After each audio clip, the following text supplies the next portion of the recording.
Hola, soy Paco Bernal. En 2022, una persona me escribió para que hablase de la situación de las personas que ejercen la prostitución en Austria. Con motivo de este mensaje, inicié una investigación que duró 3 meses y durante la cual traté de hablar al menos con un representante de las partes implicadas y de recoger todas las opiniones posibles. A pesar de que quedé bastante contento del resultado, un último escrúpulo me impidió publicar mis conclusiones y el camino que seguí hasta llegar a ellas. Hoy, 3 años más tarde, y utilizando las posibilidades que da la inteligencia artificial para la producción de podcast de calidad, esta investigación ve la luz. Una máquina leerá los textos que escribí entonces. Creo que siguen siendo útiles.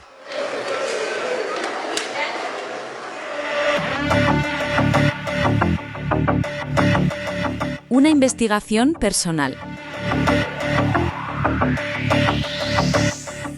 Capítulo 2. Primera parte. Vida y quejas de Belisa.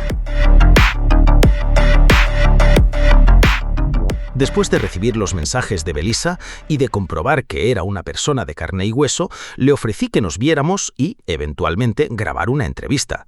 Ella rechazó esta posibilidad, argumentando que estimaba conveniente conservar cierto anonimato. Quedamos, pues, en mantener una conversación telefónica. Se produjo esta un domingo por la tarde. Yo estaba a solas en mi despacho, con las orejas bien abiertas y un bolígrafo y un cuaderno por todo equipamiento. La buena impresión que Belisa me había causado por escrito me la continuó causando por teléfono. Tras los primeros preámbulos de nuestra conversación, Belisa se extendió sobre lo que ya me había contado por mensaje de texto. Dijo hablar en nombre de unas 40 mujeres latinas en su situación, entiendo que trans, que ejercen la prostitución en Austria de manera legal. Manifestó que de un tiempo a esta parte, más en concreto desde el principio de la pandemia, y pido al oyente que retenga este dato porque luego lo va a necesitar, las condiciones en las que se ejerce la prostitución en Austria, de forma legal, han empeorado considerablemente.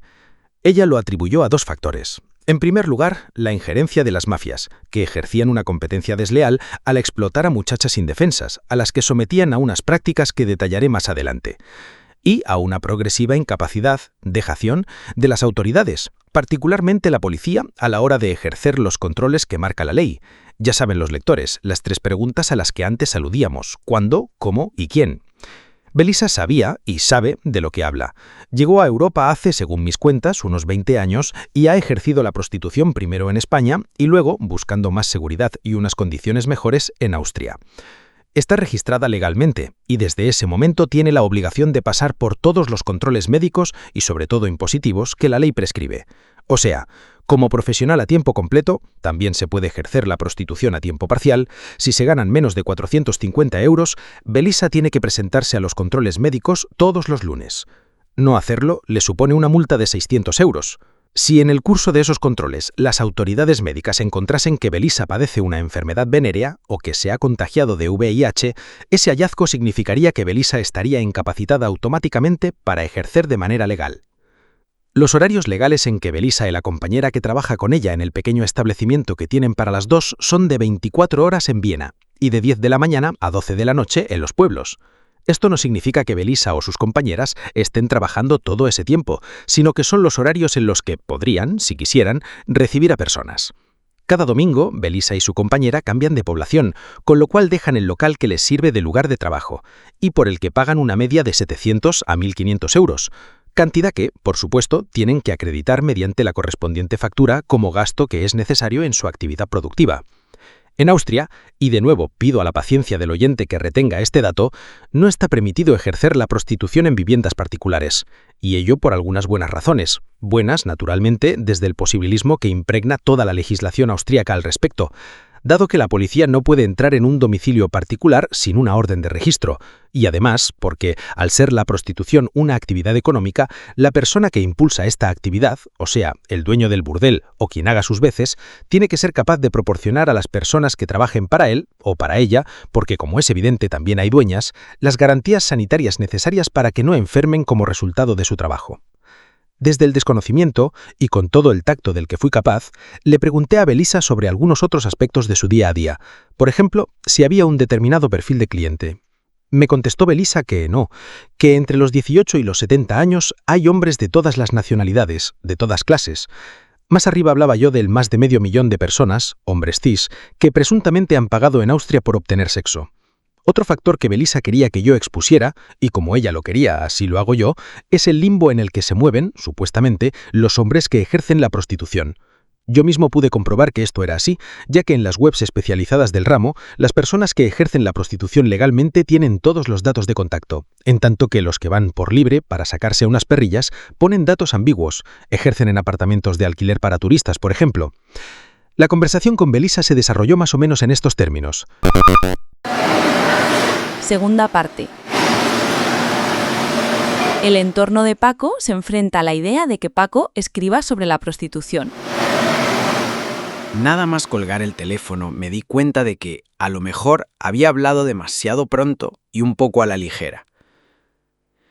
¿Cómo asumirían mis lectores que escribiera un artículo, entonces pensaba en uno, sobre la prostitución?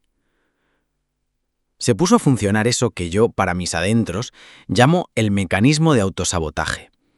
O sea, pensamientos del tipo, Paco, ¿pero quién te manda a ti meterte en semejante jardín? Y similares. Así pues, hice lo que hago siempre en estos casos. Llamé a mi madre. Le expliqué por encima la historia y su reacción, más amedrentada aún que la mía, fue fulminante. «Ni se te ocurra». Con lo cual, claro, yo me reafirmé más en mi decisión de escribir este artículo que tiene el lector en la pantalla.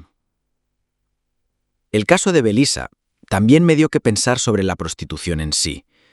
Yo no he pagado nunca por tener relaciones sexuales con nadie, ni creo que fuera capaz de hilvanar una faena aceptable sabiendo que dependo del taxímetro, si me permiten los lectores que introduzca en este punto una confesión tan íntima. Como todos nosotros, mi conocimiento del tema es fundamentalmente literario. Desde los relatos, escalofriantes, de pobres chavales desvirgados por prostitutas, esos padres burleses que llevaban a sus hijos a las hetairas para que pasaran el ritual de iniciación, hasta el personaje de la prostituta inteligente y de buen corazón, conocedora del alma humana, que con diferentes vestidos y apariencias puede encontrarse en la literatura de todas las épocas.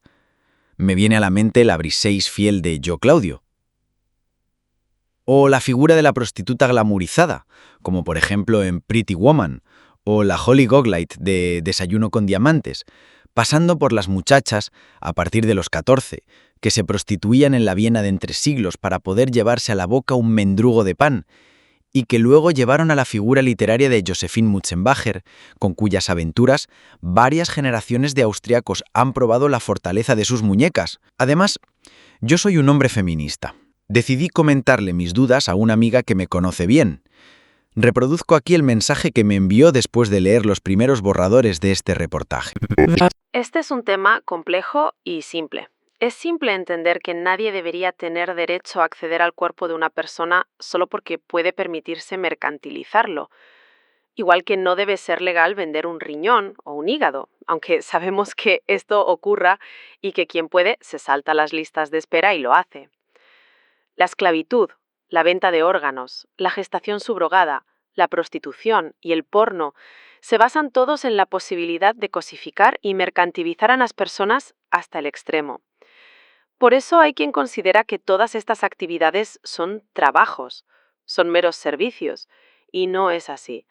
No lo son porque quien pone a disposición su cuerpo lo hace porque no le queda otro remedio, o bien porque actúa bajo el convencimiento de que un cuerpo es una propiedad que se puede adquirir previo pago.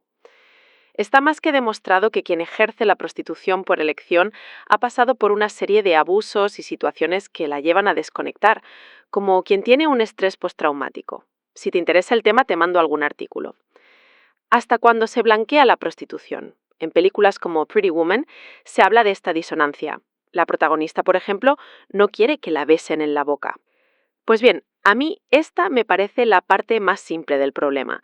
Entender que un cuerpo no se mercantiliza o entender que un deseo no es un derecho, aquí me refiero a la mal llamada asistencia sexual, no requiere más que un poco de empatía.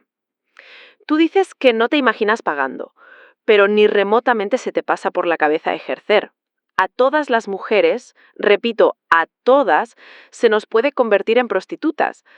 A mí en Eslovaquia me paró un chulo a preguntarme si quería ganar dinero fácilmente. Cuando era pequeña, a más de una compañera de colegio la pararon hombres que podrían ser sus padres y les ofrecieron dinero. Yo he conocido a muchas mujeres que lo han hecho esporádicamente, siempre por necesidad. He conocido a algún chico que lo hizo por lo mismo.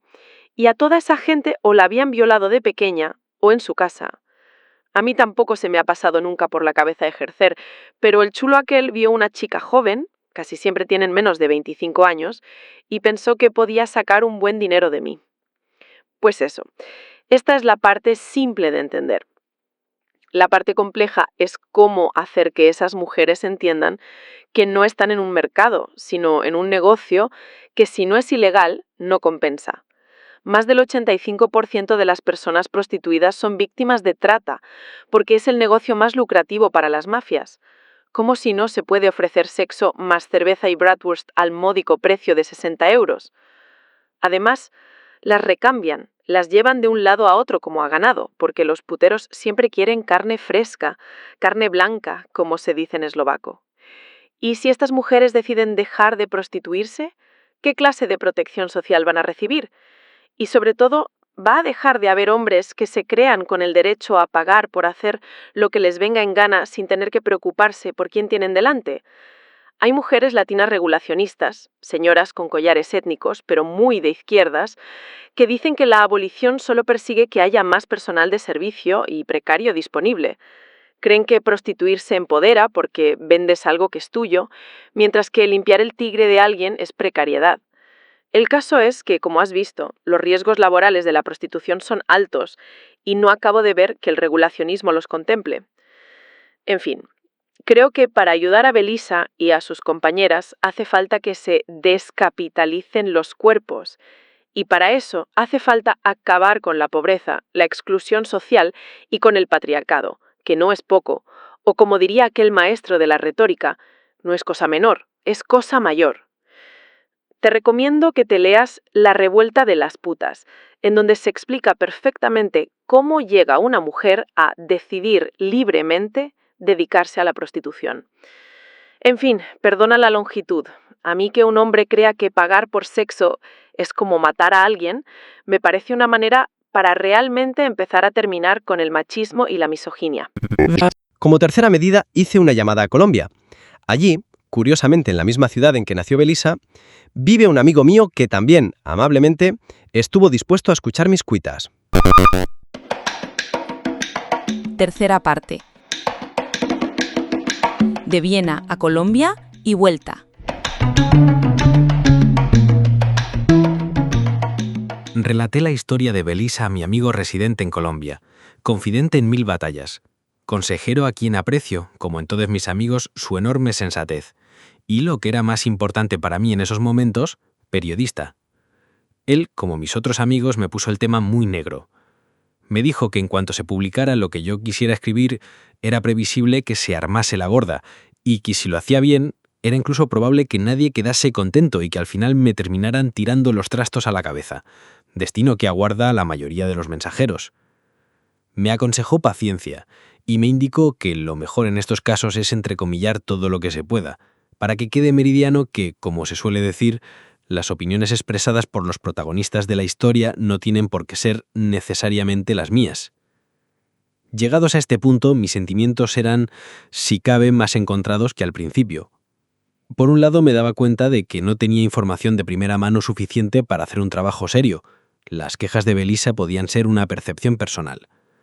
Por otra parte, Belisa me parecía, y me parece, una persona tan decente y tan correcta que me sentía en deuda con ella.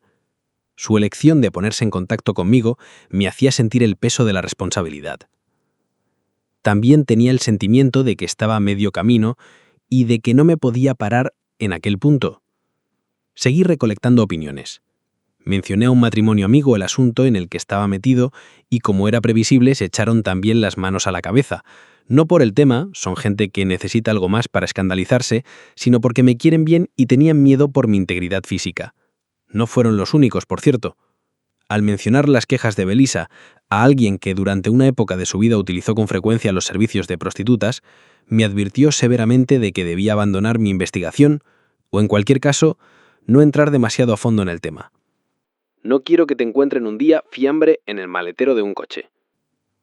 Por mediación de este matrimonio amigo, entré en contacto con otra de las piezas de mi mosaico, las fuerzas del orden, la policía. Nos encontramos a tres, marido de este matrimonio, policía y Paco. En una calurosa tarde de julio, esta investigación se ha prolongado durante varios meses. Mi interlocutor resultó ser como yo me lo había imaginado y como por otra parte son varios de mis familiares que también trabajan tratando con los malos. O sea, un hombre muy sensato, más bien taciturno, que medía sumamente sus palabras. A pocas mesas de nosotros, cortejados por el vuelo de unas incómodas avispas, algunos borrachines vieneses, ignorantes del tema de nuestra conversación, se envenenaban poco a poco a base de puntigamer o, en el peor de los casos, de schnapps. El policía, un hombre de edad parecida a la mía y con un cierto aire de atento médico de cabecera, escuchó mi relato con mucha atención y luego respondió sin grandes aspavientos. Lo primero que hizo fue tranquilizar a mi amigo. En principio, si yo dejaba las acusaciones inconcretas, o sea, no apuntaba a personas o grupos, de hecho, ni tenía entonces ni tengo ahora información bastante para hacerlo, no había que temer en principio por mi seguridad. Además, apunto yo, es poco probable que el tipo de personas que pudiera molestarse por este reportaje le habían a directo. Delante de sendas Coca-Colas, el representante de las fuerzas del orden me explicó que no se ocupa directamente de estas cuestiones, pero que en otro destino sí que lo hizo. No quiero especificar más para no comprometerle, claro está. En general le parecía que el trabajo de las personas que se prostituyen es de todo menos envidiable, y que los 4 brochazos de legalidad con los que la cosa se recubre en Austria, son palabras mías, no suyas, de ningún modo encubren la sordidez y la intemperie en la que las pobres personas que ejercen la prostitución se ven forzadas por diferentes circunstancias a vivir. Sordidez e intemperie que se ve agudizada, como es lógico, en los casos de tráfico de personas o en aquellas situaciones en donde limitan la profesión y la clandestinidad de personas que se prostituyen para poder llegar a fin de mes. Mi informante me explicó también que no tenía noticia de que desde la pandemia se hubieran relajado intencionadamente los controles a los que las fuerzas del orden sometían a esta rama de actividad. Pero sí que, como veremos en el próximo capítulo de esta serie, que la pandemia produjo en la prostitución una cesura, un cambio que lo hizo todo mucho más difícil para todas las personas implicadas, tanto para las ejercientes como para las que la ley impone la misión de controlar que todo se desarrolle conforme a la legislación.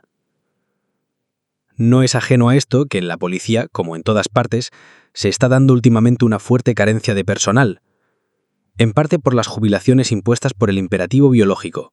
Aquellos trabajadores que entraron a trabajar en los 80 del siglo pasado empiezan a acceder a una bien ganada pensión, y en parte porque la pandemia ha hecho recaer sobre la policía muchas labores de control que antes no realizaban. Por cierto, y a falta de mejor lugar en donde mencionarlo, diré que durante esta investigación, cuyas conclusiones ofrezco a mis lectores, he sabido de muchas personas de las que no hubiera sospechado que en algún momento se hubieran prostituido. Como sucede con otras cosas, el tabú y el silencio que rodean a lo que podríamos llamar la enfermedad secreta de la prostitución, lo único que hacen es favorecer a las 2 instancias poderosas en esta cuestión, el cliente y el proxeneta. Una investigación personal es una producción de Viena Directo. www.vienadirecto.com. Guión y ambientación sonora, Paco Bernal. Locuciones generadas artificialmente con la ayuda de Google AI Studio.